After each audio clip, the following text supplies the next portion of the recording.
अस्सलाम वालेकुम स्टूडेंट्स, कैसे हैं आप? सब ठीक ठाक हैं? आप देख रहे हैं चैनल सर वकार वहीद। बच्चे दे रहे हैं टेस्ट और मैंने सोचा कि आपको थोड़ी सी तैयारी करवा दें अपनी क्लास के दौरान। तो बाकी बच्चे टेस्ट करते रहें, टेस्ट पे फोकस रखें। हमारे पास 7 का सवाल है, राइट। आज हम यूट्यूब के क्वेश्चन थोड़े से रिव्यू कर रहे हैं। आप लोग कहते हैं हमारे कमेंट्स आप पढ़ते नहीं हैं सर, तो हमने सोचा आज कमेंट्स पढ़ लें। Sir, I want to join Pakistan army as officer but is my marks is very less in FSC 544 marks, तो मैं कैसे ज्वाइन कर सकता हूँ? ये बहुत बड़ा क्वेश्चन उठता है, बच्चों के दिमाग में आता है कि सर मेरे इंटर में नंबर कम आ गए हैं, अब मैं कमीशन के लिए कैसे अप्लाई करूँ? क्या मैं मार्क्स को इम्प्रूव करने के लिए साल को ज़ाया कर दूँ? मैं क्या करूँ? मैं अगर साल ज़ाया करूँगा और फिर भी अगर मेरे मार्क्स इंप्रूव नहीं हुए तो मेरे साथ के दोस्त ग्रेजुएशन कर रहे होंगे और मैं बेचारा इंटर को इम्प्रूव कर रहा हूँ। तो ये वीडियो आपके लिए बहुत ख़ास हो सकती है, बहुत ज़्यादा फ़ायदेमंद है उन तमाम तालिब इल्म के लिए जिनके इंटर में नंबर है कम और वो बनना चाहते हैं आर्मी एयरफोर्स नेवी का हिस्सा, वो भी एज एन ऑफिसर की पोस्ट के ऊपर। तो इस वीडियो को गौर से सुनिएगा ताकि आपकी रहनुमाई हो सके। पॉइंट नंबर 1, इस बात को ज़हन में रखिए कि मैट्रिक के बाद आप सोल्जर जाते हैं, लेकिन इंटर के बाद आप कमीशन ऑफिसर जाते हैं, जिसके आपके पास चांसेस होते हैं 2। अब ज़रा कॉन्सेप्ट को क्लियर कीजिएगा, कितने चांसेस होते हैं? 2 चांसेस होते हैं। लेकिन अगर आप ग्रेजुएशन के बाद अप्लाई करते हैं तो कितना चांस होता है? 1 चांस होता है। लेकिन अगर इंटर के बाद आपने कमीशन के लिए अप्लाई नहीं किया तो ग्रेजुएशन के बाद आपके पास कितने चांस हो जाएंगे? हाँ, बिल्कुल सही, 3 चांसेस हो जाएंगे।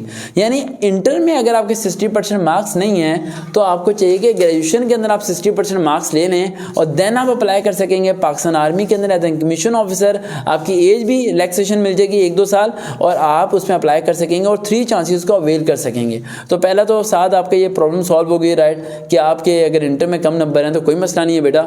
यहाँ लोअर बोर्ड का रिजल्ट भी आया था, गुजरांवाला बोर्ड के मैंने देखा सबके 1500 में से 1500, किसी का कुछ, तो रिजल्ट का तो यहाँ पर एक खिचड़ी मचाई हुई है। यहाँ पर राइट समझ ही नहीं आ रही थी कि किसके सही नंबर है और किसके गलत नंबर हैं। तो आपके अगर कम नंबर भी आ गए तो प्रूव करने की ज़रा भी ज़रूरत नहीं है, ग्रेजुएशन में हिस्सा ले लो, राइट, और स्टडी पे फोकस करो, अच्छे टीचर के पास जाओ, मेहनत करो, स्ट्रगल करो ताकि आपके 60% से ऊपर नंबर बन सकें।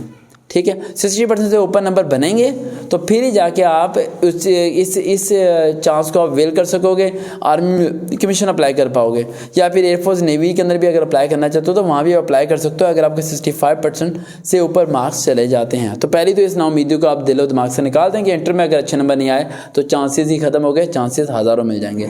सेकेंड पॉइंट, जो बच्चे कमीशन अप्लाई करना चाहते हैं एयरफोर्स में, आर्मी में, नहीं में, वो इस बात को ज़हन में रखा करें कि ज़्यादा खुश मत हुआ करें, इन्हें ईजी मत लिया करें। इट्स नॉट ईजी, राइट, ये लकी ड्रॉ की तरह है, लेकिन आपको अपनी पर्सनैलिटी को, अपने आप को ग्रूम करना पड़ता है। सबसे बड़ी बात, इंग्लिश को स्ट्रॉन्ग करना सीखें अपनी, ताकि इंग्लिश आपकी अच्छी होगी तो आप अच्छे तरीके से इंटरव्यू को पास कर पाएंगे। यूट्यूब पर सर्च करें ISSB सर वकार वहीद, आपको वीडियोज़ मिलेंगी, उन तमाम को सुने और उनके नोट्स बनाएं।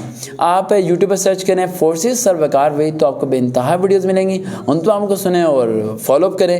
और यूट्यूब पे के अलावा फेसबुक पे अगर आप जाते हैं तो वहाँ हुआ अकेडमी सर्च कर सकते हैं, सर वकार वहीद सर्च कर सकते हैं, वकार वहीद ले सकते हैं, तो मेरी ID आ जाएगी, वहाँ पर आप जाके फॉलो कर सकते हैं, जिससे आपको पता चलता रहेगा कि हमारा नेक्स्ट सेशन किस शहर और किस इलाके में होने वाला है, ताकि आपकी हमारी मुलाकात वक्त पर हो सके।